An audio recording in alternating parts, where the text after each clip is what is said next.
Bismillahirrahmanirrahim. Assalamualaikum. Hello, beautiful people. I hope you all are doing amazing, inshallah. So, this is my second video for 2025, and I really hope that you guys enjoy the video as much as I do. I'm sorry if I look a little bit tired because I am just finished my exam this morning and I rushed back home. It was a chaotic and hectic day for me, but Alhamdulillah, I made it all through and Allah made it easy for me. As a student, as an eldest daughter, and a person who carries a lot of responsibilities, I always thought that, am I balancing my life correctly? I also feel like I'm running on empty. I'm juggling between work, studies, family, or my side hustles and everything. And I got these questions a lot. How do you balance your deen and dunya? How do you balance your studies? And I totally get it because it's so hard to balance both deen and dunya. So today's topic, deen in our busy life, is an interesting topic to talk about.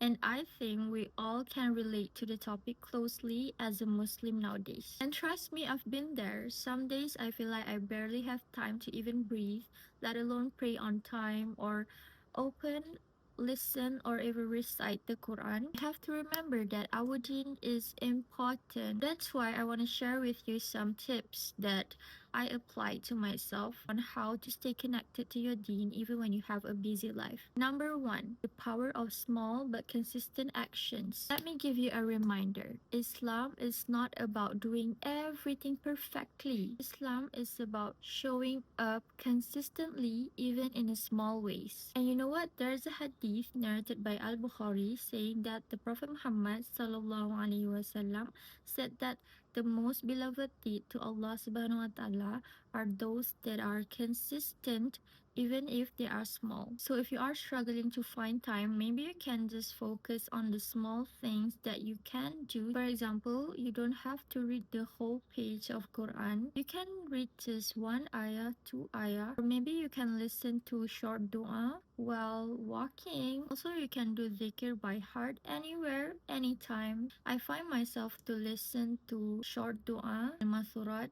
every time I walked. And also I listen to a playlist that I made for myself full of my favorite Quran recitation. I'll link the playlist down below. So it's the small steps that matters, small steps that lead to the big transformation. And if you're still struggling to start doing those small things, maybe you just can start slowly because consistency is better than quantity.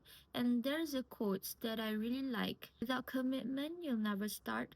Without consistency, you'll never finish. So you have to promise yourself to commit in this mission to be a better Muslim. Point number two is Salah as your self-care and make it a priority. We have to schedule our day between the prayers and take those prayers 5 moments in the day where you can pause, you can breathe, you can reconnect back with Allah subhanahu wa ta'ala. We need to prepare for prayers ahead of time, just like how we prepare ahead of time of our meetings, our exam. We came early for those things, but why not Salah? Why not prayers? If you're a student or if you're at work, just wear something modest.